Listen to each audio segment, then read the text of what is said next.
আলহামদুলিল্লাহ একটু আর জোরদার করে আলহামদুলিল্লাহ।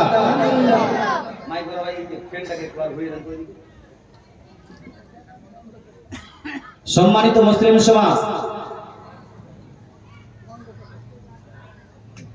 সাতমারা গ্রামে বহুবার আসা হয়েছে, আবার আপনাদের মোহাব্বতে আপনাদের ডাকে উপস্থিত হয়েছি।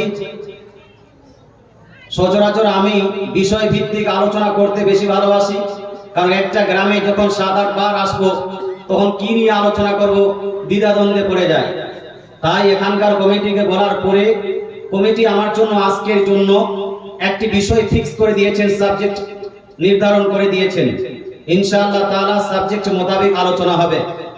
আজকে আমার বক্তৃতার মেন টপিক বিষয় হলো জিনা ও ব্যভিচারের পৃথিবী ও আখিরাতে কুফল এবং গুনাহ ও পাপ কাজ থেকে বাঁচার ক্ষেত্রে নারীদের পর্দা ও নামাজের গুরুত্ব।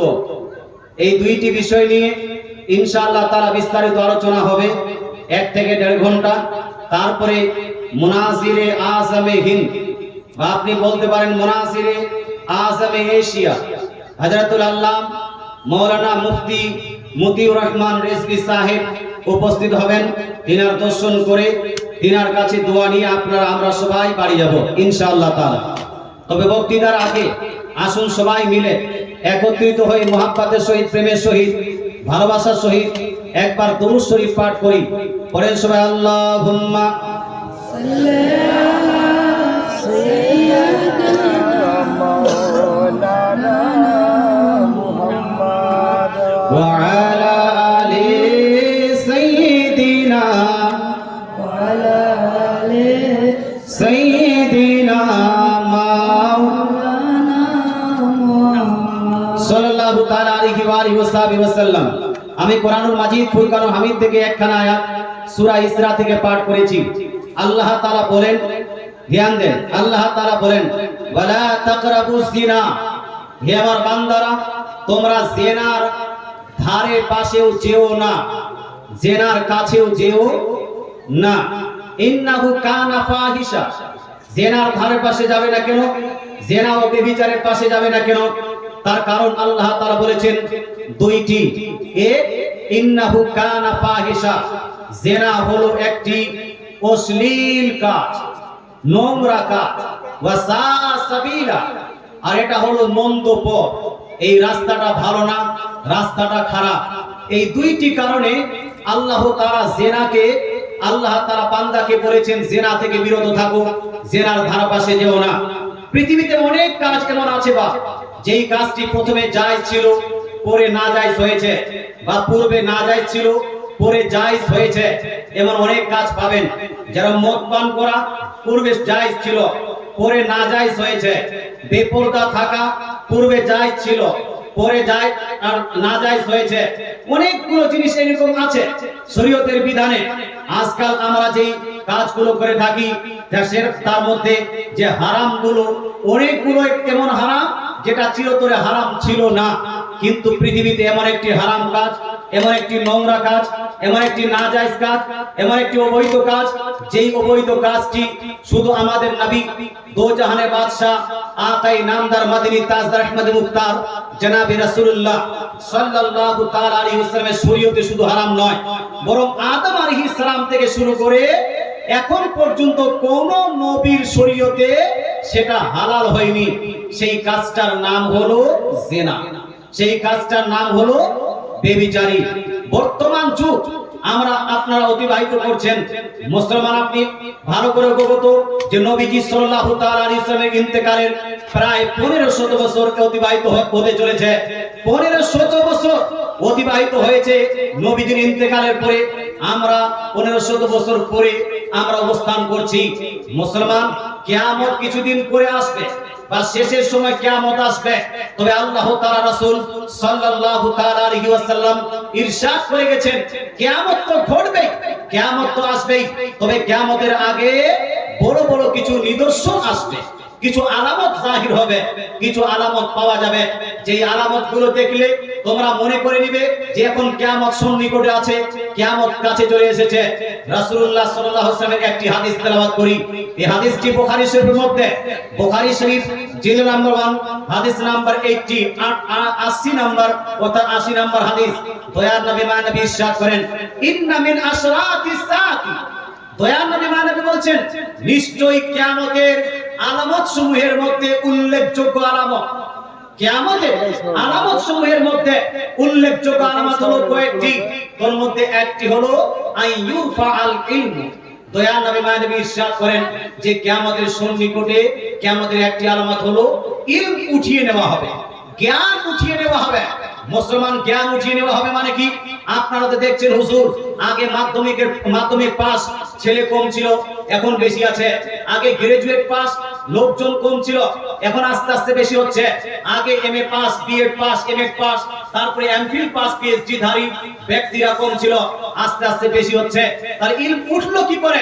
ইলম তো আস্তে আস্তে বাড়ছে, নলেজ তো আস্তে আস্তে বাড়ছে, জ্ঞান তো আস্তে আস্তে বাড়ছে। মুসলমান এর ব্যাখ্যা করো তো, মুহাদ্দিসগণ দুইটি ব্যাখ্যা করেছেন। আল্লাহ তাআলা রাসূল বলছেন কিয়ামতের পূর্বে ইলম উঠিয়ে নেওয়া হবে, তার মানে হলো এই যে বড় বড় জ্ঞানীদেরকে, বড় বড় বিদ্বান ব্যক্তিদেরকে, যারা ইসলামী বিদ্বান হবে তাদেরকে উঠিয়ে নেওয়া হবে, তাদের ইন্তেকাল হয়ে যাবে। মুসলমান আজকে যদি বর্তমান যুগে ইমামে আযম আবু হানিফা রাদিয়াল্লাহু তাআলার মতো লোক খুঁজতে চান, তাহলে খুঁজে কি পাবেন? হ্যাঁ বলেন না, পাবেন না। আজ যদি বর্তমানে বড় পীর আব্দুল কাদের জিলানী রাদিয়াল্লাহু তাআলা আনহুর মতো যদি জ্ঞানী লোক খুঁজতে চান, খুঁজে কি পাবেন? পাবেন না। আজ বর্তমানে যদি আপনি খাজা ফরিদ নওয়াজের মতো কোন লোক দেখতে চান, দেখতে পাবেন না। মুসলমান আপনাকে বলতে চাই, আলা হযরত আজিমুল বরকত মুজাদ্দিদুদ দ্বীন ও মিল্লাত প্রায় 1400 কিতাবের মুসান্নিফ রাইটার, তিনি ইন্তেকাল করে গেছেন। বর্তমান সময় তার মতো লোক খুঁজে পাওয়া যাবে না, তার মতো জ্ঞানী খুঁজে পাওয়া যাবে না। ইলম উঠিয়ে নেওয়া মানে হলো আস্তে আস্তে আলিমে দ্বীন, ধর্মীয় জ্ঞানের বিশেষজ্ঞ ব্যক্তিদেরকে মুসলমান আস্তে আস্তে আল্লাহ তাআলা উঠিয়ে নেবেন। আর পৃথিবীতে যেটা পার্থিব জ্ঞান, সেই জ্ঞান বাড়তে পারে, তবে ইসলামিক জ্ঞান কমবে। ইসলামিক জ্ঞান কি হবে? কম হবে। আর কি? এটা হলো প্রথম আলামত। দুই নাম্বার আলামত, আমার নবী আপনার নবী ইরশাদ করেন, ওয়া ইয়াসকুতাল জাহলু, আর প্রতিষ্ঠিত হবে অজ্ঞতা এবং মূর্খামি। অজ্ঞতা এবং মূর্খামি মানে হলো এই অজ্ঞ ব্যক্তিদের সংখ্যা বাড়বে, মূর্খ ব্যক্তিদের সংখ্যা বাড়বে। মুসলমান দুই নাম্বার বিষয় হলো, এই হাদিসের ব্যাখ্যা করা হয়েছে যে অজ্ঞ এবং মূর্খ ব্যক্তিদেরকে আপনার ভালো ভালো জায়গায় আসীন করা হবে। গ্রামের মোড়ল অজ্ঞকে বানানো হবে, গ্রামের মুখিয়া মূর্খকে বানানো হবে, গ্রামের মাদ্রাসা শিক্ষক, মাদ্রাসা সেক্রেটারি, ক্যাশিয়ার অজ্ঞ মূর্খকে বানানো হবে। এইরকম একটা অবস্থা চলে আসবে। অর্থাৎ জ্ঞানী লোকদেরকে বাদ দিয়ে অজ্ঞ মূর্খ ব্যক্তিদেরকে বড় বড় আসন দেওয়া হবে, তাদেরকে বড় বড় পদ দেওয়া হবে। সেটা বর্তমান চালু হয়েছে না হয়নি? এটা আনা বলুন না, চালু হয়েছে না হয়নি? দেখবেন জ্ঞানী জ্ঞানী সমাজের লোক নিচে বসে আছে, আর যারা অজ্ঞ মূর্খ তারা এমএলএ পাস করে বসে আছে, তারা যারা এমপি তে পাস করে বসে আছে, তারা মুখিয়া মোড়ল হয়ে বসে আছে, তারা প্রধান এবং মেম্বার হয়ে বসে আছে। দেখবেন অনেক শিক্ষিত মানুষেরা নিচে বসে তার কাছে হাত পেতে বলছে, আমার ভোটের কার্ডটা করে দাও, আমার অমুক কাজটা করে দাও, আমার বিচারটা করে দাও, আমার বাড়ির শান্তি নেই, বাড়ির বিচার করে দাও। বলতে চাই মুসলমান, আমার নবী আপনার নবী আজ থেকে প্রায় 1500 বছর পূর্বে ইরশাদ করেছেন যে অজ্ঞতা এবং মূর্খামি প্রতিষ্ঠিত হবে, হয়েছে। আল্লাহ তাআলা রাসূল সাল্লাল্লাহু তাআলা আলাইহি ওয়াসাল্লাম তৃতীয় আলামত করেছেন। বড় আলামত সমূহের মধ্যে দ্বিতীয় আলামত হলো ওয়া ইউশরাবা আল খামারু, আর বেশি বেশি মদ পান করা হবে। মুসলমান আজকাল মুসলমান ঘরে সন্তান, হিন্দু ভাইদেরকে বাদ দেন, খ্রিস্টানদেরকে বাদ দেন, জন্য বৈধকে বাদ দিয়ে দেন, মুসলমান ঘরে সন্তানেরা মদ পান করে না? করে না?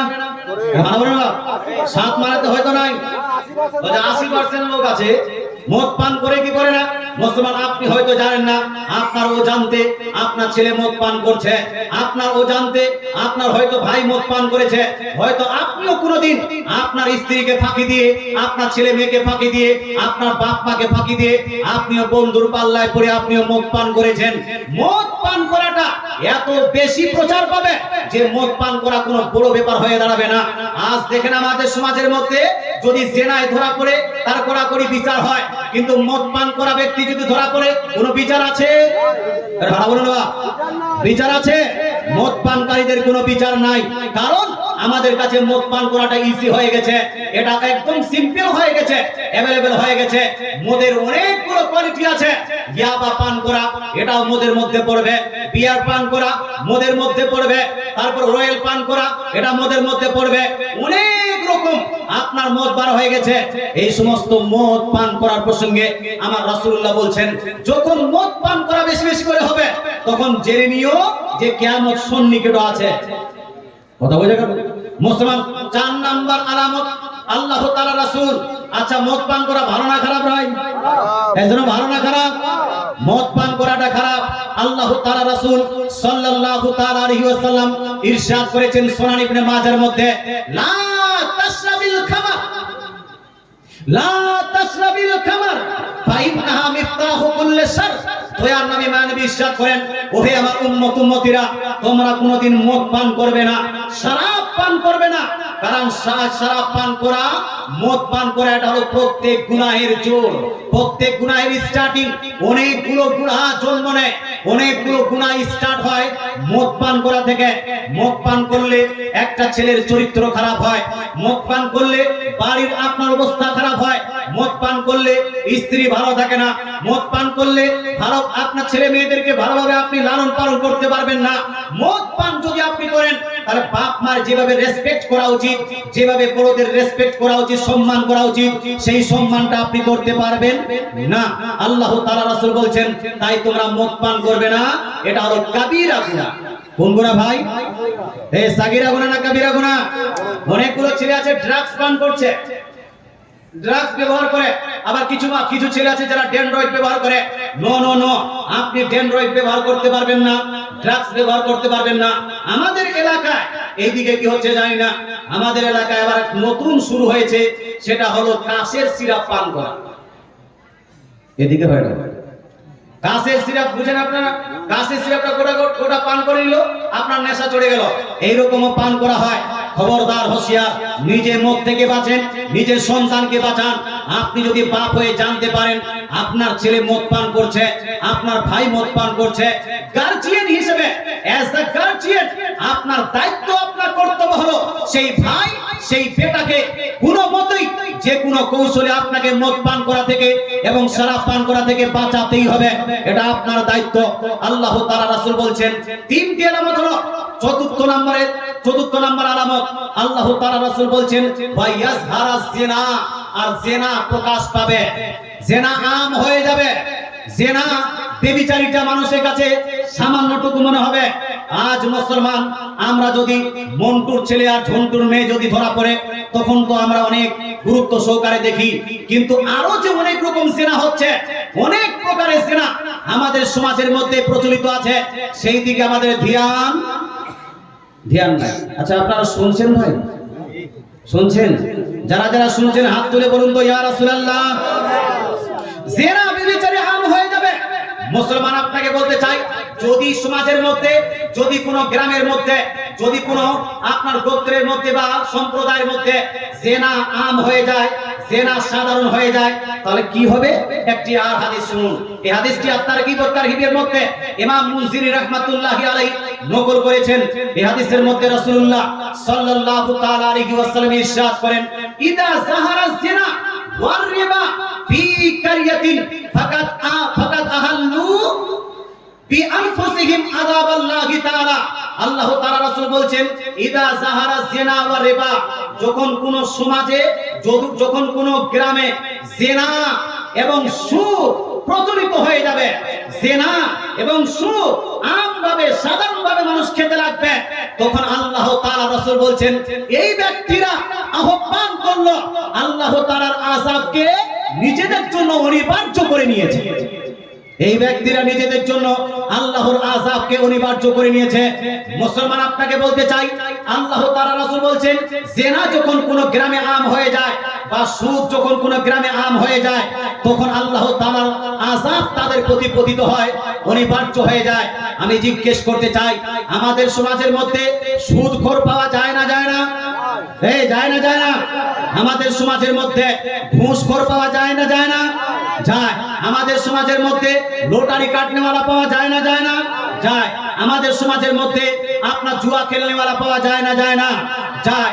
সুদের এতটা বেশি, সুদকে আল্লাহ তাআলা রাসূল হারাম করেছেন, এতটা বেশি আল্লাহ তাআলা এই সুদকে হারাম করেছেন যে একজন প্রকৃত মানুষ যদি প্রকৃত মুমিন হয়ে থাকে, একজন মানুষ যদি প্রকৃত মুসলমান হয়ে থাকে, একজন মানুষ যদি ইসলামকে সত্য বলে স্বীকার করে, আল্লাহকে সত্য বলে স্বীকার করে, রাসূলুল্লাহকে সত্য বলে স্বীকার করে, এই রকম মানুষ কোনোদিন সুদ খেতে পারে না। কথা বোঝা গেল? যার মধ্যে ঈমানের কমজোরি আছে, যার মধ্যে ইসলামের কমজোরি আছে, যার মধ্যে বিশ্বাসে কমজোরি আছে, একমাত্র তারাই সুদ খেতে পারে। কারণ আল্লাহ তাআলা কোরআনুল মাজিদ ফুরকানুল হামিদের মধ্যে ইরশাদ করেছেন, ওয়া হাল্লাল্লাহুল বাইয়া ওয়া হারামার রিবা। আল্লাহ তাআলা বিজনেসকে, ব্যবসা বাণিজ্যকে তোমাদের জন্য হালাল করেছেন, কিন্তু আল্লাহ তাআলা সুদকে মুসলমানদের জন্য হারাম করে দিয়েছেন। সুদকে কি করেছেন ভাই? তোমরা কি করেছেন? হারাম করেছেন। কত বড় হারাম! আল্লাহ তাআলা রাসূল সাল্লাল্লাহু তাআলা আলাইহি ওয়াসাল্লাম ইরশাদ করেন, সুনান ইবনে মাজার হাদিস, রাসূলুল্লাহ সাল্লাল্লাহু তাআলা আলাইহি ওয়াসাল্লাম বলেন, আর রিবা সাবউনা হুবা ওয়া আইসারুহা আন ইয়ানকিহা আর-রাজুলু উম্মাহু। দয়ার নবী নবী ইরশাদ করেন, একবার কেউ যদি সুদ খায়, একবার কেউ যদি সুদ খায়, তাহলে নিজ মায়ের সঙ্গে 70 বার জিনা করলে যতটা গুনাহ হয় না, তার থেকে বেশি গুনাহ একবার সুদ খেলে হয়ে যায়। জোরে বলেন নাউজুবিল্লাহ। মুসলমান, তাহলে আমাদের জন্য সুদ খাওয়াটা কি ঠিক হবে? সুদ খাওয়াটা কি ঠিক হবে? কিন্তু সুদের কারবার আছে না নাই? আছে না নাই? সুদের কারবার আছে। আর ঘুষের কারবার আছে। বর্তমান যুগে সাত মারার লোকের কথা বলছি না, বর্তমান সময় অধিকাংশ দক্ষিণ দিনাজপুর, উত্তর দিনাজপুরের কথা বলছি, অধিকাংশ মানুষ মিম্বারে দাঁড়াচ্ছে, আপনার প্রধান দাঁড়াচ্ছে কেন? বেশিরভাগ ঘুষ খাওয়ার জন্য। আর দুর্গাকে যে মান সম্মান দিতে যাচ্ছে মুসলমানরা, এটা কি হবে? বলছি মুসলমান আপনাকে বলতে চাই, ঘুষ ইসলাম শুরুতে টোটালি হারাম করে দেওয়া হয়েছে। অতএব একজন মুসলমান ঘুষ খেতে পারে না। না মাদ্রাসায় ঘুষ খাওয়া যায় যাচ্ছে, না মসজিদে ঘুষ খাওয়া যায় যাচ্ছে, না জালসাতে ঘুষ খাওয়া যায় যাচ্ছে, না গ্রামের মুখিয়া মোড়ল খেতে পারবে, না কোনো মাস্টার ডাক্তার খেতে পারবে। শরীয়তের দৃষ্টিকোণ থেকে ঘুষ নেওয়া, ঘুষ দেওয়া দুইটাই হারাম। এই জন্য ঘুষ দিয়ে চাকরি দেওয়া, ঘুষ নিয়ে চাকরি দেওয়া এবং ঘুষ দিয়ে চাকরি নেওয়া, এই দুইটা জিনিস হারাম আছে। তবে শরীয়তের এই হারাম থাকা সত্ত্বেও আমাদের সমাজের মধ্যে ঘুষ দেওয়ার বাড়াবাড়ি আছে না নাই? এই ঘুষ নেওয়ার বাড়াবাড়ি আছে না নাই? আছে। আল্লাহ তাআলা আমাদেরকে ঘুষ থেকে বিরত থাকা তৌফিক দান করুন। আল্লাহ তাআলা রাসূল বলছেন, যখন কোন গ্রামে সুদের হার বেড়ে যায়, জিনার হার বেড়ে যায়, তখন সেই গ্রামে আল্লাহর আযাব পতিত হয়, আল্লাহর আযাবকে তারা আহ্বান করে। তাই আল্লাহ তাআলা এই আপনার কোরআনের আয়াত এবং হাদিস থেকে আমরা বুঝতে পারলাম যে জিনা ব্যভিচারী টোটালি হারাম, টোটালি হারাম। এটাকে হালাল বলা যাবে না। ইনশাআল্লাহ তাআলা জিনার শাস্তি কত, জিনা থেকে বাঁচবেন কিভাবে, জিনা ব্যভিচারীকে ইসলাম কিভাবে আপনাকে গুরুত্ব দিয়েছে, এই সমস্ত জিনিস নিয়ে আলোচনা করছি। তার আগে একটু ধ্যান দেন। মুসলমান আপনাকে বলতে চাই, আমাদের সমাজের মধ্যে জিনায় কেউ যদি ধরা পড়ে, জিনায় কেউ যদি লিপ্ত হয়, জিনায় কেউ যদি আপনার জন্য হয়, কি বলছে, প্রকাশ্যভাবে ধরা পড়ে, তাহলে আমরা তাদের জন্য বিচার করি না? আপনারা করেন না? বিচার করি কি? যে অমুকের ছেলে অমুকের মেয়ের সঙ্গে, অমুকের মেয়ে অমুকের ছেলের সঙ্গে ধরা পড়েছে, বিচার করা করে হলো, কেন হলো, কি হলো না হলো, সব শোনার পরে তারপরে বলা হয় মেয়েটার বিয়ের ব্যাপার আছে, তাই ছেলেটাকে 1 লাখ টাকা বা 2 লাখ টাকা সাধ্য মোতাবেক টাকা আপনারা জরিমানা করে দেন। ওই জরিমানার টাকা আপনারা নিয়ে কিছুটা টাকা মহিলাকে দিয়ে দেন, আর কিছুটা টাকা মেম্বার সাহেব নিজের পকেটে রেখে নেন, কেউ প্রধান সাহেব নিজের পকেটে রেখে নেন, হয়তো আপনার মুখিয়া মোরেলরা পকেটে রেখে নেন, অথবা সমাজের কোনো একটি ভাড়া কিনে সমাজের কাজ করা হয়। এইরকম কাজ হয় না? হয় না? এইদিকে হয় না? ভাই মুসলমান, এই কাজটা জায়েজ না না জায়েজ? মুসলমান, জেনা ব্যভিচারী এটা কতটা জঘন্যতম! পৃথিবীর মধ্যে যতগুলো শাস্তি আছে সব থেকে কঠোর শাস্তি হলো জেনার শাস্তি। কিসের শাস্তি ভাই? জেনার শাস্তি হলো সবথেকে কঠোর। মুসনাদে আহমদের একটি হাদিস মনে পড়ে গেল, খুব ধ্যান দিয়ে শুনেন। মুসনাদে আহমদের মধ্যে হযরত আবু উমামা রাদিয়াল্লাহু তাআলা থেকে বর্ণিত হাদিস। উনি বলছেন, এক ছেলে, এক যুবক নবীজির দরবারে উপস্থিত হলেন। উপস্থিত হওয়ার পরে আরজ করলেন, ইয়া রাসূলুল্লাহ, আমাকে ব্যভিচার করার অনুমতি দিন, আমাকে ব্যভিচার করার, জেনা করার অনুমতি দিন। যখন এই কথা শোনা, সাহাবায়ে কেরাম যারা চতুর্পাশে ছিলেন তারা রেগে আপনার দাঁড়িয়ে গিয়ে তাকে ধমকি দিয়ে বলেন, হে ছেলে, বস, কথা বন্ধ করো। জেনা করার অধিকার এটা কিভাবে হতে পারে? জেনা করার অনুমতি এটা কি করে হতে পারে? আমার রাসূলুল্লাহ সাল্লাল্লাহু আলাইহি ওয়াসাল্লাম সাহাবীদেরকে বললেন, সাহাবীরা থামো। ওই ছেলেটাকে, ওই যুবককে নিজের কাছে ডাকলেন, ডাকার পরে নিজের কাছে বসালেন। বসার পরে সেই ছেলেটাকে জিজ্ঞেস করলেন, হে আমার ছেলে, হে যুবক, শুনো, তুমি আমার কাছে জেনা করার, ব্যভিচারী করার অনুমতি চাচ্ছ। আচ্ছা বলো তো, তোমার মায়ের সঙ্গে কেউ যদি এটা করে, তুমি কি তা পছন্দ করবে? সেই ছেলেটি, সেই যুবকটি বলছে, ইয়া রাসূলুল্লাহ, আমার জান আপনার প্রতি উৎসর্গিত হোক, আমার মায়ের সঙ্গে এটা কেউ করলে আমি তা পছন্দ করব না। রাসূলুল্লাহ বলছেন, তদ্রূপ লোকেরাও চায় না যে তার মায়ের সঙ্গে এই জেনা করা হোক। আচ্ছা তুমি বলো তো, তোমার বেটির সঙ্গে কেউ যদি জেনা করে, ব্যভিচার করে, তুমি কি তা পছন্দ করবে, সাপোর্ট করবে? ছেলেটি বলল, ইয়া রাসূলুল্লাহ, ইয়া হাবিবাল্লাহ, আমার জান আপনার প্রতি কুরবান, আমার মেয়ের সঙ্গে কেউ যদি জেনা করে বা আমার মেয়ের সঙ্গে কেউ যদি এই কাজ করতে চায়, আমি তা পছন্দ করব না। আমার রাসূলুল্লাহ সাল্লাল্লাহু তাআলা সাল্লাম আবার সেই ছেলেটাকে জিজ্ঞেস করলেন, হে ছেলে বলো, হে যুবক বলো, তোমার বোনের সঙ্গে কেউ যদি জেনা করে, তোমাকে কি ভালো লাগবে? তুমি কি সেটাকে পছন্দ করবে? ছেলেটি আরজ করলো, ইয়া রাসূলুল্লাহ, ইয়া হাবিবাল্লাহ, এটাও আমি পছন্দ করব না। রাসূলুল্লাহ বলছেন, যেইভাবে তুমি পছন্দ করো না, সেভাবে অন্যান্য ব্যক্তিরাও চায় না যে তার মায়ের সঙ্গে জেনা করা হোক, তার বোনের সঙ্গে জেনা করা হোক, তার বেটির সঙ্গে জেনা করা হোক। তারপরে রাসূলুল্লাহ ফুকুর প্রসঙ্গেও জিজ্ঞেস করলেন, মাসির প্রসঙ্গেও জিজ্ঞেস করলেন। প্রত্যেকবারে ছেলেটা বলছে, না, আমি পছন্দ করি না। এরপরে আল্লাহ তাআলা, রাসূল সাল্লাল্লাহু তাআলা আলাইহি সাল্লাম তার পক্ষে হাত রেখে আল্লাহ তাআলার দরবারে দোয়া করলেন, ইয়া আল্লাহ, এই ছেলেকে তুমি মাফ করে দাও, এর অন্তরকে তুমি পাক করে দাও, ইয়া রাব্বাল আলামিন, আর এর লজ্জাস্থানে তুমি হেফাজত করে নাও। জোরে বলে সুবহানাল্লাহ, জোরে সুবহানাল্লাহ। হ্যাঁ, সাহাবীয়ে রাসূল আবু উমামা রাদিয়াল্লাহু তাআলা বলছেন, রাসূলুল্লাহর এই আপনার প্রশ্ন উত্তরের পরে ওই ছেলেটাকে দেখা গেছে যে মরা পর্যন্ত, ইন্তেকাল পর্যন্ত কোন বেগানা নারীর প্রতি তিনি নজর পর্যন্ত উঠিয়ে দেখেননি। জোরে বলে সুবহানাল্লাহ। মুসলমান, আপনাকে বলতে চাই, তাহলে জেনা রাসূলুল্লাহ সাপোর্ট করেননি। পৃথিবীর কোন মানুষ, পৃথিবীর কোন ব্যক্তি যার মধ্যে একটু লজ্জা আছে, একটু শরম আছে, একটু লজ্জাশীলতা তার মধ্যে বিরাজ করছে, কোনদিন সে চাইবে না যে তার মা জেনাকারী হোক, তার বোন জেনাকারী হোক, তার বিবি জেনাকারী হোক, তার আপনার বেটি জেনাকারী হোক। এটা কেউ চাইবে না। যেভাবে আপনি চাইবেন না আপনার আত্মীয়ের সঙ্গে, সত্যদ্রূপ আপনাকেও কারো আত্মীয়ের সঙ্গে এই কাজ করা চাওয়া উচিত হবে না। আল্লাহ তাআলা আমাদের বুঝার তৌফিক দান করুন। এবার আসি জেনার শাস্তিটা। পৃথিবীর মধ্যে যতগুলো শাস্তি, তার মধ্যে সবথেকে কঠোর, সবথেকে দুর্দান্ত শাস্তি, সবথেকে ভয়াবহ শাস্তি পৃথিবীতে শাস্তি দেওয়া হয়েছে জেনার শাস্তি। কিসের শাস্তি? জেনার শাস্তিটা কি? জেনার শাস্তি হলো, আল্লাহ তাআলা বলছেন, আয-যানিয়াতু ওয়াজ-যানি ফাজলিদু কুল্লা ওয়াহিদিন মিনহুমা মিআতা জালদাতিন। আল্লাহ তাআলা বলছেন, হে আমার বান্দারা শুনে নাও, কেউ যদি জেনা করে নেয়, তো জেনাকারিনী মহিলা, জেনাকারী পুরুষ, এরা যদি ধরা পড়ে, জেনা সাব্যস্ত হয়, তাহলে এদের মধ্যে প্রত্যেককে 100 করে কোড়া মারো, 100 করে বেত্রাঘাত করো। কত জি? 100 করে। 100 কোড়া মারতে হবে। রাসূলুল্লাহ সাল্লাল্লাহু আলাইহি ওয়াসাল্লাম হাদিসের মধ্যে এক হাদিসে ইরশাদ করেন, শুধু 100 কোড়া নয়, বরং 100 কোড়ার সঙ্গে সঙ্গে তাকে 1 বছরের জন্য কি করো, বাড়ি থেকে যারা গ্রাম থেকে বের করে দাও, 1 বছরের জন্য বনবাস দিয়ে দাও, আপনার তাকে 1 বছরের জন্য শহর থেকে বের করে দাও। এটা হলো জিনা। জিনার শাস্তি কার জন্য? এটা হলো অবিবাহিত ছেলে অথবা অবিবাহিতা মেয়ের জন্য এই শাস্তিটা।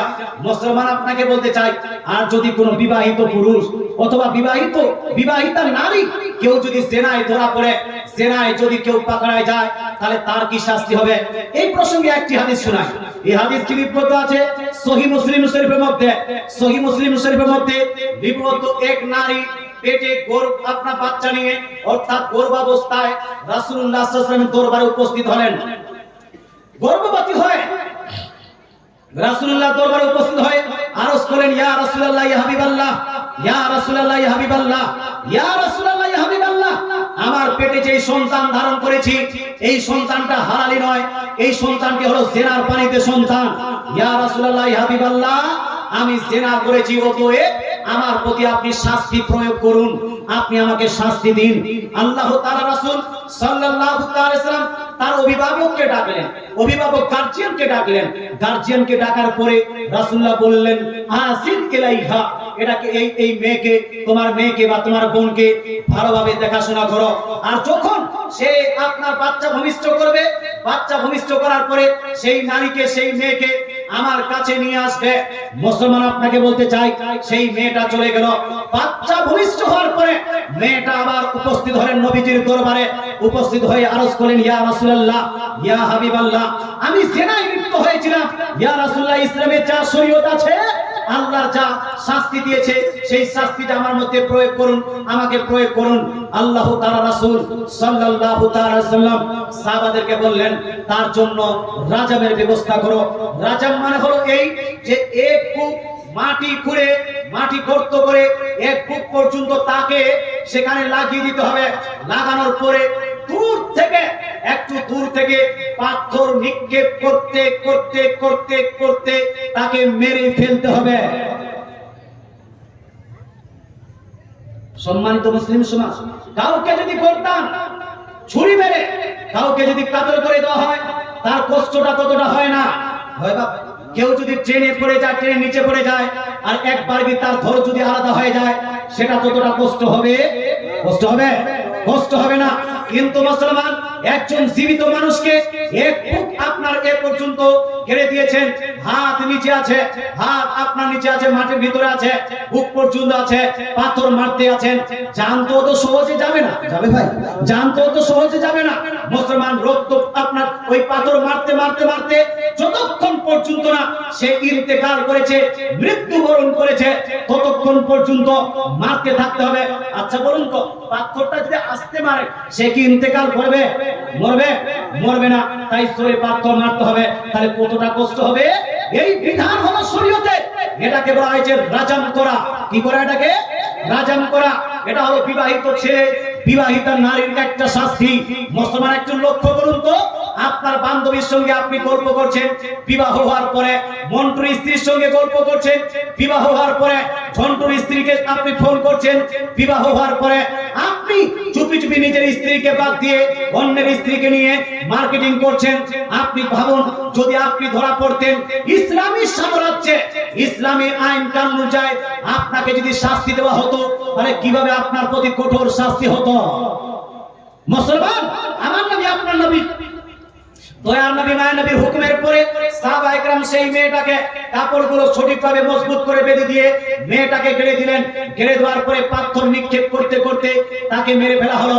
এরপরে আল্লাহ তাআলা রাসূল তাকে তোলার আদেশ দিলেন এবং তার জানাজার ব্যবস্থা করলেন। রাসূলুল্লাহ সাল্লাল্লাহু আলাইহি ওয়াসাল্লাম নিজেই সেই মেয়েটার জানাজা পড়াচ্ছেন।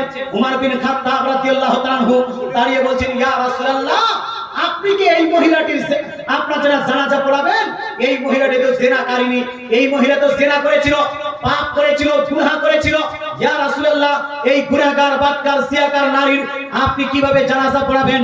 আমার রাসূলুল্লাহ বলছেন, হে উমর শুনো, খবরদার, হোশিয়ার, শুনে নাও, এই মেয়েটা আল্লাহর দরবারে এমন তওবা করেছে, এমন তওবা করেছে যে এর তওবাটা যদি মদিনার 70 জন মানুষের মধ্যে বিতরণ করে দেওয়া যায় তারপরও ফুরিয়ে যাবে না। অর্থাৎ আল্লাহকে ভয় করে, আল্লাহ আপনার কি বলছে, আল্লাহর আযাবকে ভয় করে দুনিয়াতে শাস্তি নেওয়ার জন্য আমার দরবারে এসে তওবা করে নিয়েছে। এই রাজাম করাটাও একটা তওবা। মুসলমান, আপনাকে বলতে চাই, এই হাদিস থেকে আমরা সুস্পষ্ট বুঝতে পারলাম বিবাহিত ছেলে, বিবাহিতা নারীর যে শাস্তি, সেই শাস্তিটা হলো রাজাম করা। শুধু আপনার মোড়ল মুখিয়ারা আদেশ দিবে যে 1 লাখ টাকা পাওয়া গেল, আর এখন শরীয়ত কাজটা করতে হবে, শরীয়তের কাজটা করতে হবে। চাই 10টা জানা ওই বাঁশের কমচি বলেন না, বাঁশের কমচি নিয়ে আসো, 10টা নিয়ে আসো, আস্তে করে টুকটুক করে মেরে দাও, মুসলমান হয়ে গেল এর শাস্তি। এইটা কিন্তু শাস্তি হলো, এটা হয় না আমাদের দিকে। হ্যাঁ, কমচিও মারে না, কি করে? খালি টাকা, খালি টাকা। হে মুসলমান, আপনাকে বলতে চাই, এবার শুনুন, টাকা দিয়ে আপনার কাউকে মাফ করা, টাকা দিয়ে জেনা ব্যভিচারীর আপনার ফয়সালা করা, এটা সঠিক না ভুল? তো শুনেন মুসলমান, আচ্ছা বলেন তো, জেনার পরিবর্তে যখন টাকা নেওয়া হয় এটাকে কি বলা হয়? এটাকে বলা হয় প্রস্টিটিউশন, এটা বলা হয় বেশ্যাগিরি। এটা কি বলা হয়? এই জন্য কি বলা হয়? জেনার পরিবর্তে যেখানে টাকা হবে এটাকে বলা হয় কি? বেশ্যাগিরি। মুসলমান, আপনাকে বলতে চাই, যদি আপনি জোর গলা বলে আছি, যদি আপনি জেনার পরিবর্তে জরিমানা লাগিয়ে টাকা নিয়ে থাকেন, তার মানে আপনি কোনো না কোনো ক্ষেত্রে প্রস্টিটিউশনকে, কোনো না কোনো ক্ষেত্রে বেশ্যাগিরিকে সাপোর্ট করেছেন। মোড়ল সাহেব, মুখিয়া সাহেব, প্রধান সাহেব, আপনাকে বলছি, মুসলমান, আপনাকে বলতে চাই, একজন মুসলমান হয়ে বেশ্যাগিরিকে সাপোর্ট করা যাবে? হানা বলুন না ভাই। একজন মুসলমান হয়ে বেশ্যাগিরিকে সাপোর্ট করা যাবে? যাবে না। আমাদের দেশে বেশ্যাগিরি করে বললাম, মুসলমান, টাকাটা কিন্তু মেয়ের কাছে নেওয়া হয় না। মেয়ের কাছে নেওয়া হয়, মহিলার কাছে টাকা নেওয়া হয় না, পুরুষের কাছে টাকা নেওয়া হয়। আর টাকাটা নেওয়ার পরে মেয়ের বিয়ের ব্যবস্থা করতে হবে বলে মেয়েটাকে টাকাটা অধিকাংশ দিয়ে দেওয়া হয় না, হয় না? হয়। এই মুসলমান, আপনাকে বলতে চাই, তাহলে জেনা করেছে, জেনার পরিবর্তে মেয়েটাকে টাকা দেওয়া হয়েছে, আর এরা হয়ে গেল দালাল। এরা হলো কি? দালাল। শুনতে খারাপ লাগলেও সঠিক জায়গায় রাগ করবেন না বাপ, একটু দিকে ভাববেন। মুসলমান, আপনাকে বলতে চাই, তাহলে জেনার পরিবর্তে টাকা নেওয়া চলবে না? চলবে না? এমন চলবে না? চলবে না? চলবে না। মুসলমান, আপনাকে বলতে চাই, আচ্ছা এখানে একটু ভাবুন, একটু ভাবুন, আচ্ছা জেনা করেছে শুধু ছেলে না মেয়ে? হ্যাঁ বললো, হ্যাঁ, জেনা করেছে ছেলে এবং মেয়ে উভয়, কোনটা বেশি দোষী? মজাও পেয়েছে দুইজনেই। আহ্বান করেছে কে? মুসলমান, আপনাকে বলতে চাই, দোষী কে বেশি সাব্যস্ত হবে? শরীয়তের মধ্যে আল্লাহ তাআলা কোরআন শরীফের মধ্যে ইরশাদ করেন, আয-যানিয়াতু ওয়াজ-যানি, জেনাকারী মহিলা এবং জেনাকারী পুরুষ। আল্লাহ তাআলা মহিলাকে আগে করেছেন, পুরুষকে পরে করেছেন। এই ক্ষেত্রে মুফাসসিরগণ বলেন যে জেনার ক্ষেত্রে নারীর দোষ বেশি হয়, নারীর ত্রুটি বেশি হয়। নারীরা যদি সুযোগ না দেয়, পুরুষ কোনদিন সুযোগ পাবে না। পাবে না। নারীরা গ্রিন সিগন্যাল দিচ্ছে, তারপরে পুরুষরা ওই সিগন্যালে আপনার হাত বাড়াচ্ছে। মুসলমান, যদি পুরুষ, নারীরা যদি সতর্ক থাকে, কোন পুরুষ জেনার দিকে অগ্রসর হবে না। নারী সতর্ক থাকার পরেও যদি পুরুষ অগ্রসর হয়, সেটা জেনা হয় না, সেটা হয় ধর্ষণ। সেটা কি হয়? সেটা হয় ধর্ষণ। নারীর অবাধ্য হয়ে যেই কাজটি হয়, নারীর আপনার আপনার অসম্মতিতে যেই কাজটি হয়, সেটা হয় ধর্ষণ। আর ধর্ষণের কাজ, ধর্ষণের সাজা এটা হয় না, ধর্ষণের সাজা হলো আলাদা। আমি জেনা নিয়ে আলোচনা করছিলাম। জেনার ক্ষেত্রে নারীর আপনার দোষ বেশি, ত্রুটি বেশি, পুরুষের অপেক্ষা পুরুষের ত্রুটি আছে। এবার বলুন তো, দোষ যদি নারীর বেশি হয়, তাহলে জরিমানাটা কাকে লাগানো উচিত? কার উপর? এই কার উপর ভাই? মেয়েটার উপর লাগানো উচিত ছিল, কিন্তু মেয়েটার উপর তো লাগাননি। 2 নাম্বার বিষয়, আচ্ছা বলছে আপনাদের গ্রামের, আমাদের গ্রামের আপনার গুরুজনরা বলছে মেয়েটার বিয়ের ব্যাপার আছে, এই জন্য 7 টাকা লাগবে, জরিমানার টাকা লাগবে। আচ্ছা বলেন তো, জেনার পর ছেলেটার বিয়ের ব্যাপার আছে না নাই? আছে। এই ছেলেটার বিয়ের ব্যাপার আছে না নাই? না ছেলেটা গোটা জীবন অবিবাহিত থাকবে? ছেলেরও বিবাহের প্রয়োজন আছে, ছেলেরও বিবাহের ব্যাপার আছে, ছেলেরও লজ্জা শরম আছে, ছেলেরও সমাজের একটা মান মর্যাদা আছে। যদি মেয়ের মর্যাদাকে দেখে আপনি জরিমানা যদি লাগে থাকেন ছেলের প্রতি, তাহলে ছেলের বিবাহের জন্য কে টাকাটা দিবে ভাই? মেয়ে তো দিবে না, মুরলরা দিবে, মুখিয়ারা দিবে। উচিত তো সেটাই যে মোড়লকে দিতে হবে ছেলের বিবাহের জন্য টাকা, মুখিয়াকে দিতে হবে আপনার ছেলের বিবাহের জন্য টাকা। এই হচ্ছে না, হচ্ছে না? লজিক্যালি তো সেটাই হচ্ছে। হে মুসলমান, আপনাকে বলতে চাই আল্লাহ তাআলা আমাদেরকে বুঝার তৌফিক দান করুন। এক কথায় জেনার পরিবর্তে কোনো টাকা, কোনো পয়সা, কোনো সম্পদ গ্রহণ করা যাবে। জোরে বলতে হবে, জেনার পরিবর্তে টাকা পয়সা সম্পদ গ্রহণ করা যাবে না। মুসলমান এই ক্ষেত্রে একটা হাদিস শোনাই, বলছে হুজুর টাকা নিয়ে নিয়েছে কি করব? জেনার টাকাগুলো মাদ্রাসাতে চলবে, মাদ্রাসাতেও চলবে না, মসজিদেও চলবে না, রাস্তাঘাটেও চলবে না, আপনার সমাজের জন্য ডেকচি ভাড়া খরিদ করাও চলবে না। মুসলমান বলছে হুজুর কি নিয়ে নিয়েছি কি করব? নিয়ে নিয়েছি কি করব? একটি হাদিস শুনুন, হাদিসটি লিপিবদ্ধ আছে বুখারী শরীফের মধ্যে। কোন কিতাবে? এই জোরে বলুন, কোন কিতাবে? বুখারী শরীফের মধ্যে হাদিস লিপিবদ্ধ আছে। 2টি বেদুইন ব্যক্তি, 2টি গ্রাম্য ব্যক্তি আমার রাসূলুল্লাহ সাল্লাল্লাহু তাআলা সাল্লামের দরবারে উপস্থিত হলেন। রাসূলুল্লাহ দরবারে উপস্থিত হয়ে আরজ করলেন, ইয়া রাসূলুল্লাহ, কোরআন মোতাবেক, আল্লাহর কিতাব মোতাবেক আমাদের ফয়সালা দিয়ে দিন। এই ধ্যান আছে ভাই? রাগ করছেন? রাগ করার বিষয় নেই। সমাজে ডেকেছেন সমাজে কিছু আলোচনা করার জন্য, অতএব আলোচনা করব। রাগ করার বিষয় নেই, নিজেকে পরিবর্তন করবেন। একবার দরুদ শরীফ পড়েন তো, আল্লাহুম্মা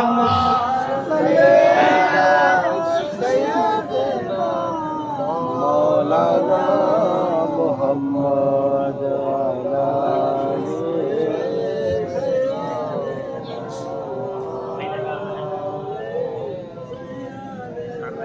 মাওলানা মুহাম্মদ সাল্লাল্লাহু আলা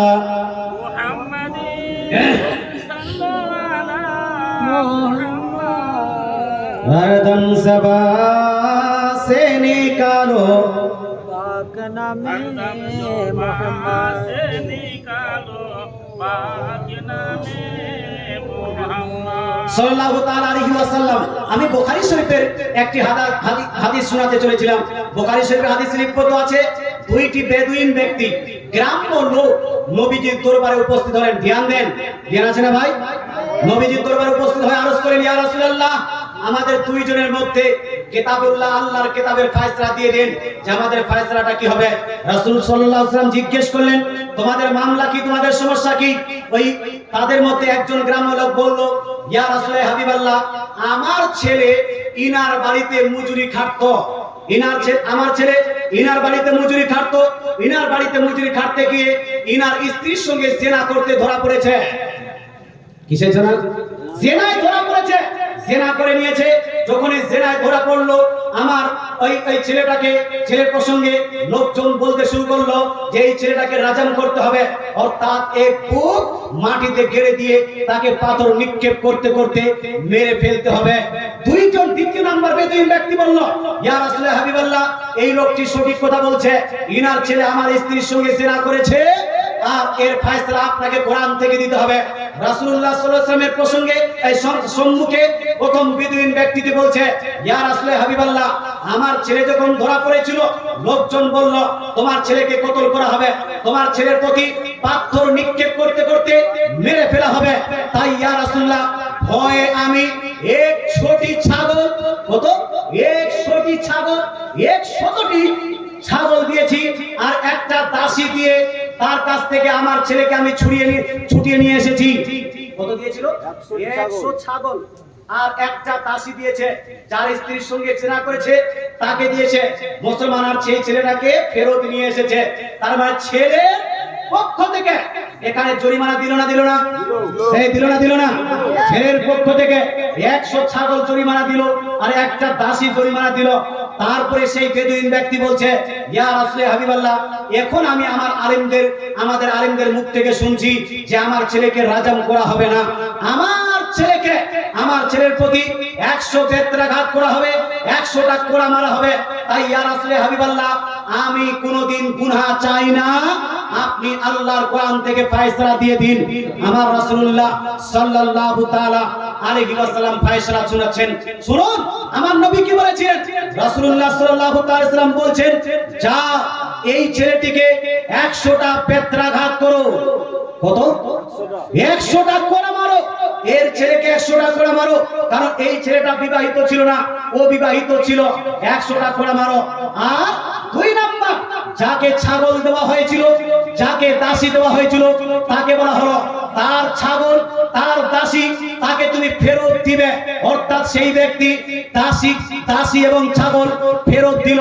3 নাম্বার, রাসূলুল্লাহ সাল্লাল্লাহু আলাইহি ওয়াসাল্লাম উনাইসা নামে একজন সাহাবী ছিলেন, তাকে বলেন, হে উনাইসা, সকালে যাও এর স্ত্রীকে এক বুক মাটি গেড়ে, এক বুক আপনার মাটিতে গেড়ে তাকে পাথর নিক্ষেপ করতে করতে তাকে রাজাম করে দাও, তাকে মেরে ফেলে দাও। কথা বুঝতে পেরেছেন? হাদিস সুস্পষ্ট। এই হাদিসে রাসূলুল্লাহ সাল্লাল্লাহু আলাইহি ওয়াসাল্লাম 3টি হুকুম দিয়েছেন। এক, অবিবাহিত ছেলের জন্য কতটা? 100 কোড়া। 2 নাম্বার, মেয়েটা যদি বিবাহিত হয় তাহলে তাকে রাজাম করতে হবে, এক বুক পর্যন্ত মাটিতে গেলে মেরে ফেলতে হবে পাথর নিক্ষেপ করতে করতে। 3 নাম্বার, যদি কোনো জিনিস জেনার পরিবর্তে ছেলের কাছ থেকে কেউ নিয়ে থাকে, সেটাকে কি করতে হবে ভাই? সেটাকে কি করতে হবে? ফেরত দিতে হবে। এই অনুযায়ী তো আপনাকেও ফেরত দেওয়া উচিত। কিন্তু বলো হুজুর, মশলাটা যে খুব কড়া হয়ে গেল, এটা তো করা যাবে না, ডেকচি ভাড়া সব কিনে নিয়েছি। আপনাকে ডেকচি ভাড়া কিনতে বললো কে? মরার পরে বুঝতে পারবেন, কবরে গিয়ে 2-4টা যখন হুড়া খাবেন, 2-4টা যখন বাড়ি পড়বে, 2-4টা যখন গুরজের বাড়ি পড়বে, তখন বুঝতে পারবেন। মুসলমান, আপনাকে বলতে চাই, কিয়ামতের আলামত হলো 4টি বিশেষ আলামত আজকে আমি আলোচনা করেছিলাম। তার মধ্যে দ্বিতীয় আলামতটি বলেছিলাম যে ওয়ায়াসকুতাল জাহলু, আর জাহিল লোককে সমাজে প্রতিষ্ঠিত ব্যক্তি হিসেবে গণ্য করা হবে।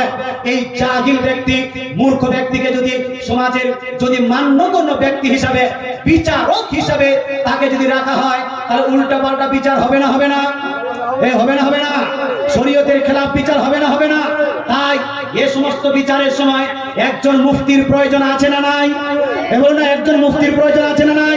তালাকের বিচার হলে মুফতি লাগবে, জেনার বিচার হলে মুফতি লাগবে, বিবাহের বিচার হলে মুফতি লাগবে, আপনার কি বলছে ওলিমার বিচার হলে মুফতি লাগবে, সমাজে যদি মারপিটের বিচার হয় একজন মুফতি লাগবে বা বড় একজন আলিম লাগবে, যে সমাজকে কোরআন হাদিসের মোতাবেক চালাতে পারবে। এই রকম একজন আলিমের দ্বীনের প্রয়োজন আছে না নাই? আছে। মুসলমান, আপনাকে বলতে চাই, হাদিস থেকে সুস্পষ্ট ভাষায় আমরা বুঝতে পারলাম জেনার যেটা শাস্তি, সেই শাস্তি দেওয়া উচিত। তবে ভাই, আপনাকে বলতে চাই, আমাদের হিন্দুস্তানের বুকে, ভারতের বুকে জেনার অরিজিনাল যে শাস্তি, সেই শাস্তি আপনি প্রয়োগ করতে পারবেন? অরিজিনাল শাস্তি প্রয়োগ করা যাবে না, কারণ অরিজিনাল শাস্তি প্রয়োগ করার জন্য বাদশা হতে হবে, মুসলিম বাদশা, রাজত্ব হবে ইসলামিক। যদি ইসলামিক রাজত্ব হয়, মুসলিম বাদশা হয়, একমাত্র সেই ব্যক্তি, সেই মুসলিম বাদশারা, ইসলামিক রাজত্ব যদি থাকে, তারাই এই সাজা লাগু করতে পারবে। গ্রামের কোন সাধারণ ব্যক্তি এই সাজা লাগু করতে পারবে না। আমাদের ভারতের বুকে দিস ইজ রিপাবলিক কান্ট্রি, এটা হলো ধর্মনিরপেক্ষ দেশ। এই দেশ হলো হিন্দু, মুসলিম, শিখ, ইসাই সবারই দেশ। এই দেশের একটা সংবিধান আছে, সেই সংবিধান অনুযায়ী আমাদেরকে, কনস্টিটিউশন অনুযায়ী আমাদের জীবন অতিবাহিত করতে হবে। তাই এখানে আপনি সেই সাজাটা, যেই সাজা ইসলাম দিয়েছে, সেটা আপনি যদি লাগু করেন, তাহলে আপনি বাঁচতে পারবেন না, আপনাকে জেলের ভাত খেতে হবে। হবে না? জেলের ভাত খেতে হবে। মুসলমান, তাহলে কি করব? এর পরিবর্তে টাকা? নো, এর পরিবর্তে টাকা নয়, বরং এর পরিবর্তে কি করতে হবে? এর পরিবর্তে রাসূলুল্লাহ সাল্লাল্লাহু আলাইহি ওয়াসাল্লামের হাদিস থেকে প্রমাণিত হয় যে এক বছরের জন্য তাকে বাড়ি থেকে বের করে দিতে হবে, গ্রাম থেকে তাড়িয়ে দিতে হবে, শহর বদল করে দিতে হবে, বনবাস দিতে হবে, আপনার কি বলছে আলাদা জায়গায় পাঠিয়ে দিতে হবে, বন জঙ্গলে পাঠিয়ে দিতে হবে। এই হাদিসকে রিসার্চ করার পরে উলামায়ে কেরাম, মুহাদ্দিসিনে কেরাম ইরশাদ করেন, এই হাদিস থেকে বোঝা যায় যে যেই ব্যক্তিরা জেনায় ধরা পড়বে তাকে শাস্তি দিতে হবে, এবং লাঞ্ছিত এবং আপনার পদদলিত এক শাস্তি, যেই শাস্তিতে সে লাঞ্ছিত হবে, সে লজ্জা পাবে, শরম পাবে। অর্থাৎ শুনুন, ধ্যান দেন, শুনুন, মুসলমান রাজম করতে পারবেন না, 100 বেত্রাঘাত মারতে পারবেন না, কিন্তু সমাজের মধ্যে কিছু এমন কানুন লাগু করতে পারবেন যেই কানুনটার উপর আমল করলে আপনাকে জেলেও যেতে হবে না, আর জেনার শাস্তিটাও দিয়ে দেওয়া হবে। কথা বোঝা গেল ভাই? জেলে দিয়ে দেওয়া হবে। আপনি সামাজিক শাস্তি দিন, সামাজিক শাস্তি, এটাকে সিয়াসাতান বলা হয়েছে। সিয়াসাতান মানে হলো সামাজিক শাস্তি। সামাজিক শাস্তি যেমন আপনি গ্রামের যদি কেউ এইরকম ব্যভিচারিত ধরা পড়ে, তাহলে তাকে আপনি জুতার মালা পরিয়ে গ্রামে ঘুরিয়ে নিয়ে বেড়াবেন, অথবা জুতার মালা পরিয়ে সেখানে কান ধরে উপোস করাবেন, এবং কিছু শাস্তি দেন যাহাতে ধনী ব্যক্তি গরিব ব্যক্তি সবাই যেন লাঞ্ছিত হয়। এইরকম শাস্তি আপনাকে একটা নির্বাচন করতে হবে। এই শাস্তিটা ইসলাম বলে দেয়নি, তবে ইসলাম বলছে এমন একটি শাস্তি নির্বাচন করেন যাহাতে তারা লাঞ্ছিত হয়, তারা পদদলিত হয়। এরকম একটা শাস্তি বিবাহিত ছেলে এবং অবিবাহিত মেয়ে, এই ক্ষেত্রে কিন্তু যেহেতু হিন্দুস্তানে বিবাহিত অবিবাহিত দুজনের ক্ষেত্রে একটাই কাজ হবে, বিবাহিত ছেলে অবিবাহিত মেয়ে। হ্যাঁ, ছেলেটা বিবাহিত, ছেলে বিবাহিত, মেয়েটা অবিবাহিত। যদি এরকম হয়, তার ইসলামের যদি কানুন হতো, তার ইসলামের কানুন অনুযায়ী ছেলেকে রাজম করা হতো, এক বুক পর্যন্ত, সিনা পর্যন্ত তাকে মাটিতে গেড়ে তাকে পাথর নিক্ষেপ করে মারা হতো, আর মেয়েটাকে 100 বেত্রাঘাত করা হতো, 100 কোড়া মারা হতো। যদি ইসলামিক কানুন লাগু থাকতো, বা ইসলামিক রাষ্ট্র, বা ইসলামিক আপনার কি বলছে কাজী থাকতো এখানে, বুঝতে পারলেন মুসলমান? আমার বলার উদ্দেশ্য হলো এই যে আমরা জেনা ব্যভিচারের ক্ষেত্রে আমরা শুধু টাকা নিয়ে মারামারি করি, অন্যদিকে লক্ষ্য রাখি না। ইনশাআল্লাহ তাআলা আমি এখন কিছু এমন আলোচনা করতে যাচ্ছি যেই কাজগুলোর উপর আমল করলে জেনা ব্যভিচারী সমাজ থেকে কমে যাবে। আলোচনা করলে কি রাগ করবেন ভাই? রাগ করবেন? যারা শুনতে চান হাত তুলে বলুন তো ইয়া রাসূলুল্লাহ। যারা হাত তুলেছেন 100 টাকা করে দিন তো। টাকা 100 টাকা করে দিয়ে দেন, না 500 টাকা দিয়ে দেন। আপনি কি আলোচনা, কি প্রশ্ন করেছিলেন তখন? মুসলমানের দুর্গাকে সম্মান দিতে যাচ্ছে না তার সঙ্গে। হ্যাঁ, বসেন। মুসলমান ঘরের ছেলে, মুসলমান ঘরের মেয়ে, মুসলমান ঘরের পুরুষ, মুসলমান ঘরের মাস্টার, মুসলমান ঘরের কেউ মৌলবি মুন্সি, একজন 500 টাকা দিয়েছে, একজন 100 টাকা দিয়েছে। মুসলমান কেউ যদি দুর্গা অথবা কালী অথবা লক্ষ্মী অথবা আরো যে সমস্ত দেবী দেবতা তাদের আছে, এদের পূজা মণ্ডপে যায়, পূজা মণ্ডপে যাওয়া গেলেই এটা হারাম হবে। কি হবে? এটা হারাম হবে। কুকুরের মাংস খাওয়া যেভাবে আমাদের জন্য হারাম, শুকরের মাংস খাওয়া যেভাবে আমাদের জন্য হারাম, তদ্রূপ পূজার মণ্ডপে যাওয়া এটা হলো আমাদের জন্য হারাম। কথা বোঝা গেল? আর একটি বিষয় খুব মনোযোগ সহকারে শুনুন।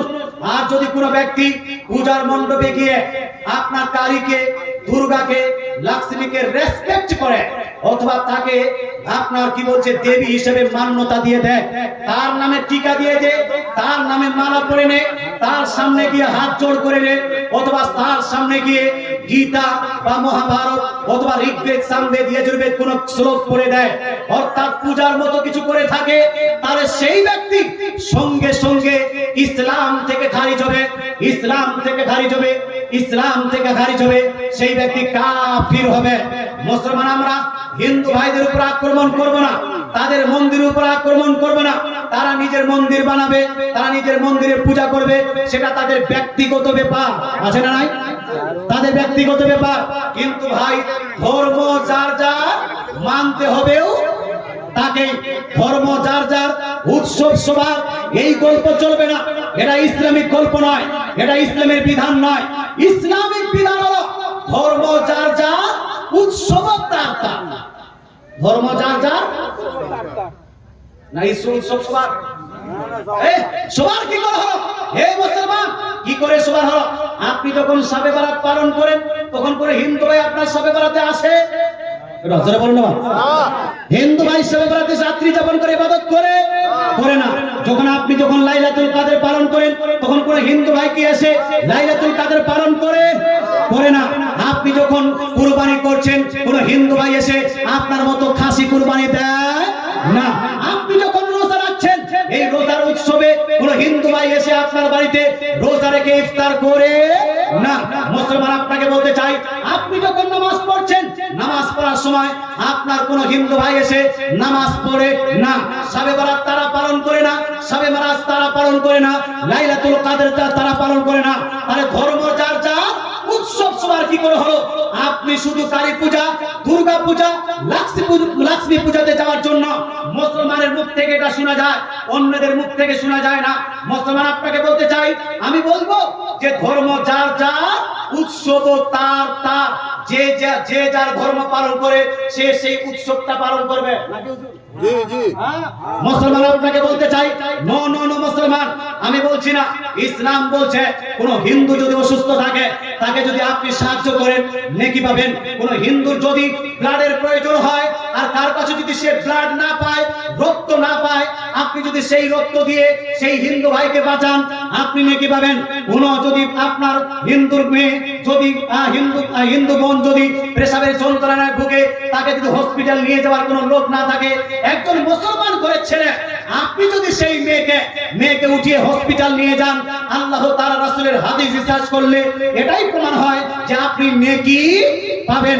কোন যদি হিন্দুর কাছে কাপড় না থাকে আপনি কাপড় পরিধান করালে নেকি পাবেন। কোন হিন্দুর কাছে যদি টাকা না থাকে আপনি টাকা দিয়ে সাহায্য করলে নেকি পাবেন। কোন হিন্দুর বাড়িতে যদি খাবার না থাকে আপনি যদি তাদেরকে খাবার খাওয়ান আপনি নেকি পাবেন। এটা হলো মানুষত্ব, এটা হলো মানবতা। এই মানবতা দিয়েছে কে? ইসলাম। এই মানবতা দিয়েছে কে? কোরআন। এই মানবতা দিয়েছে কে? রাহমাতাল লিল আলামিন, আমার দয়ার নবী। জোরে বলে সুবহানাল্লাহ। সুবহানাল্লাহ। কথা বোঝা গেল ভাই?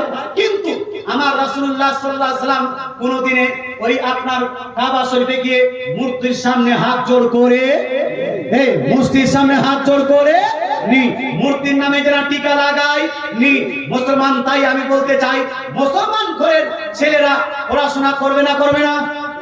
করবে না করবে না? করবে। আরবিক পড়বে, দুনিয়াবি শিক্ষা অর্জন করবে, জেনারেল শিক্ষায় শিক্ষিত হবে। মুসলমান ঘরের ছেলেরা মাধ্যমিক পাস করবে, উচ্চ মাধ্যমিক পাস করবে, এমএ পাস করবে, বিএ পাস করবে, এমফিল পাস করবে, পিএইচডি করবে, আপনার মাস্টার ডিগ্রি করবে, তারপরে বিএড করবে, এমএড করবে, কম্পিটিটিভ জেনারেল এক্সামেও তারা বসবে। মুসলমান কিন্তু আপনাকে বলতে চাই, মাধ্যমিক পাস করার জন্য দোয়া করব কার কাছে? মাধ্যমিকের পাস করার জন্য দোয়া করব কার কাছে? আল্লাহর কাছে। উচ্চ মাধ্যমিক পাস করার জন্য, রেজাল্ট ভালো করার জন্য দোয়া করব কার কাছে? আল্লাহর কাছে। জ্ঞান চাইবো কার কাছে? আল্লাহর কাছে। নলেজ চাইবো কার কাছে? আল্লাহর কাছে। সম্পদ চাইবো কার কাছে? আল্লাহর কাছে। আমার রাসূলুল্লাহ সাল্লাল্লাহু তাআলা সাল্লাম হাদিসের অনুযায়ী দেনে ওয়ালা কে? এজন্য দেনে ওয়ালা কে? দেনে ওয়ালা আল্লাহ। রাসূলুল্লাহ বলছেন বুখারী শরীফের মধ্যে, বুখারী শরীফ প্রথম খণ্ড চ্যাপ্টার অফ নলেজের মধ্যে, আল্লাহু ইউতি ওয়া আনা কাসিম। দয়ার নবী মানবে বলছেন আল্লাহ হলেন দেনেওয়ালা, আল্লাহ হলেন প্রদানকারী, আমি রাসূলুল্লাহ হলাম বন্টনকারী। জোরে বলেন সুবহানাল্লাহ।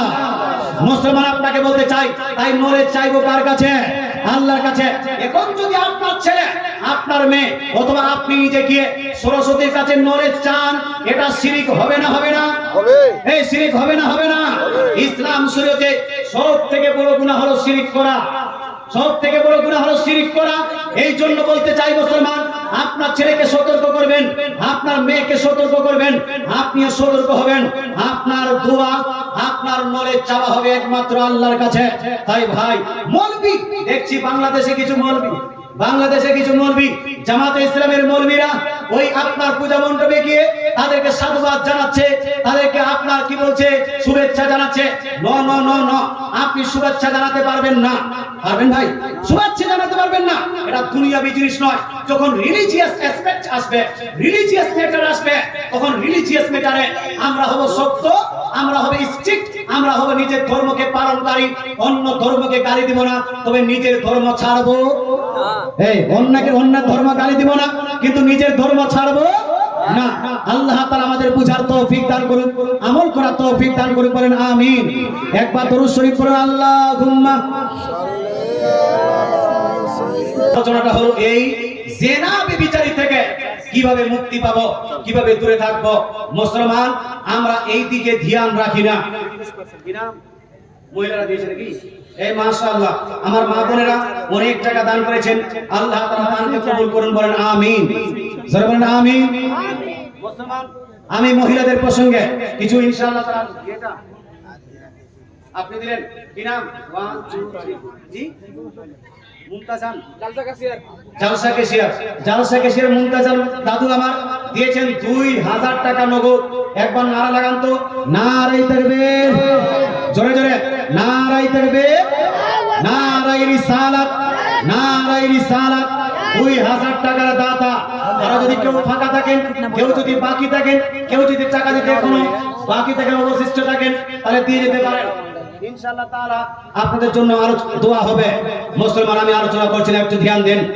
সমাজের মধ্যে জেনা ব্যভিচারী বাড়তে অনেক বেশি বেড়ে গেছে। মুসলমান হাদিস থেকে বোঝা যায় জেনা শুধু লজ্জাস্থানের হয় না, আল্লাহ তাআলা রাসূল বলছেন জেনা অনেক অঙ্গ প্রত্যঙ্গেরও হয়। চোখেরও জেনা হয়, হাতেরও জেনা হয়, পায়েরও জেনা হয়, অন্তরেরও জেনা হয়। হয় না ভাই?